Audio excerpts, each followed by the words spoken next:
Hello everyone, welcome to our channel. इस video में देखेंगे 8 गेट अभ्यास पुस्तिका कक्षा 6 के विषय हिंदी के विजयी विश्व तिरंगा प्यारा पाठ 1 का सॉल्यूशन।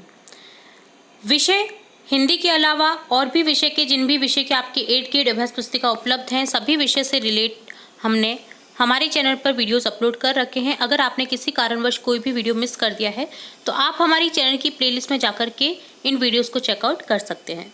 यहाँ हम देखेंगे पाठ 1 विजय विश्व तिरंगा प्यारा का सॉल्यूशन। चलिए स्टार्ट करते हैं। सबसे पहले आपको मिलेंगे अति लघुत्तरीय प्रश्न। तो प्रश्न संख्या 1 है, विजय विश्व तिरंगा प्यारा कविता के अनुसार सरसाने शब्द का अर्थ क्या है? आंसर लिखेंगे संचारित करने वाला।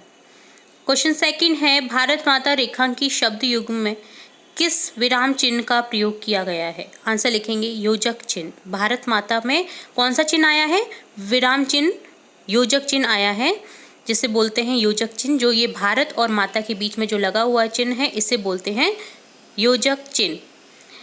भारत माता के बीच में जो ये चिन्ह है, इसी तरह के चिन्ह आपको द्वंद्व समास में देखने को भी मिलते हैं, जिनमें दोनों ही शब्द महत्वपूर्ण होते हैं, जिसको विभाजित करने पर शब्द बनते हैं भारत और माता, माता पिता, माता और पिता। इसी तरह से राम श्याम, राम और श्याम, इसका अर्थ होता है और, ठीक है, द्वंद्व समास में। तो ये है योजक चिन्ह, बहुत ही इंपॉर्टेंट है, इसलिए मैंने आपको बीच में बता दिया है, आया है तो। प्रश्न संख्या 3 है, स्वतंत्रता शब्द का प्रयोग कर एक वाक्य बनाइए। तो वाक्य बनाएंगे, भारत में स्वतंत्रता दिवस 15 अगस्त को मनाया जाता है। आप और भी वाक्य बना सकते हैं। लघुत्तरीय प्रश्न है अब, प्रश्न संख्या 4 है, इसकी शान न जाने पाए चाहे जान भले ही जाए। पंक्ति का भाव स्पष्ट कीजिए। तिरंगे की शान को बनाए रखना है, भले ही तिरंगे की रक्षा में हमारे प्राण चले जाएं। इस पंक्ति का अर्थ यही है कि तिरंगे की शान को किसी भी हालत में बनाए रखना है, चाहे भले तिरंगे की रक्षा में हमारे प्राण ही क्यों ना चले जाएं। प्रश्न संख्या 5 है, ध्वजारोहण के लिए आपको कौन कौन से संसाधनों अर्थात वस्तुओं की आवश्यकता होगी? तो यहाँ लिखेंगे तिरंगा झंडा, पुष्प, रस्सी और जो परंपरा जो डंडा होता है वो भी चाहिए होता है, ठीक है। तो इस तरह से अब देखेंगे प्रश्न संख्या 6, तिरंगे को देखकर वीरों के मन में कौन कौन से भाव जागृत होते हैं? तो यहाँ आंसर लिखेंगे तिरंगे को देखकर वीरों के मन में जोश, आनंद, उत्साह और देशभक्ति के भाव जागृत होते हैं।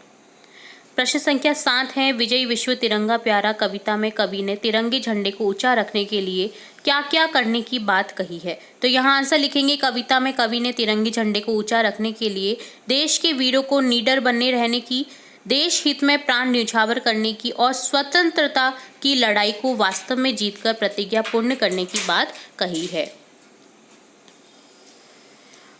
अब देखेंगे मूल्यांकन 1 का सॉल्यूशन, जहां पर अति लघुत्तरीय प्रश्न में प्रश्न संख्या 8 है, सुधा शब्द का पर्यायवाची शब्द लिखकर वाक्य बनाइए। यहाँ आंसर लिखेंगे अमृत देश भक्तों ने हमें स्वतंत्रता स्वरूप अमृत प्रदान किया है। प्रश्न संख्या 9 है, तिरंगे के विषय में जानने के लिए आप कौन कौन से प्रश्न करना चाहेंगे? कोई 3 प्रश्न बनाकर लिखिए। आंसर लिखेंगे तिरंगे में कितने रंग होते हैं? तिरंगे में जो रंग हैं उनका भाव स्पष्ट करें। और थर्ड क्वेश्चन बनेगा, तिरंगे का निर्माण किसने किया है? और भी क्वेश्चन बन सकते हैं, तिरंगे को कब फहराया जाता है, इसी तरह से आप और भी क्वेश्चन बना सकते हैं। दीर्घ उत्तरीय प्रश्न है, प्रश्न संख्या 10 है, नीचे दी गई पंक्तियों का भावार्थ अपने शब्दों में लिखिए। आओ प्यारे वीरों आओ, देश धर्म पर बलि बलि जाओ, एक साथ सब मिलकर गाओ, भारत प्यारा देश हमारा, झंडा ऊंचा रहे हमारा। तो इस पंक्ति का भाव इस तरह से होगा कि कवि देश के वीरों का आह्वान करने, उन्हें देश के हित में प्राण न्यौछावर करने की प्रेरणा देता है। इस अवसर पर सबको मिलकर गाना है कि भारत देश हमें प्यारा है और हमारा झंडा सदा ऊंचा रहना चाहिए। तो इस तरह से ये था मूल्यांकन 1 का सॉल्यूशन, और साथ ही हमने देखा आपके पाठ 1 विजय विश्व तिरंगा प्यारा का सॉल्यूशन। इसी तरह हम आगे के पाठ के सॉल्यूशन भी देखते रहेंगे, तो जुड़े रहिए हमारे चैनल के साथ। वीडियो को पूरा देखने के लिए धन्यवाद।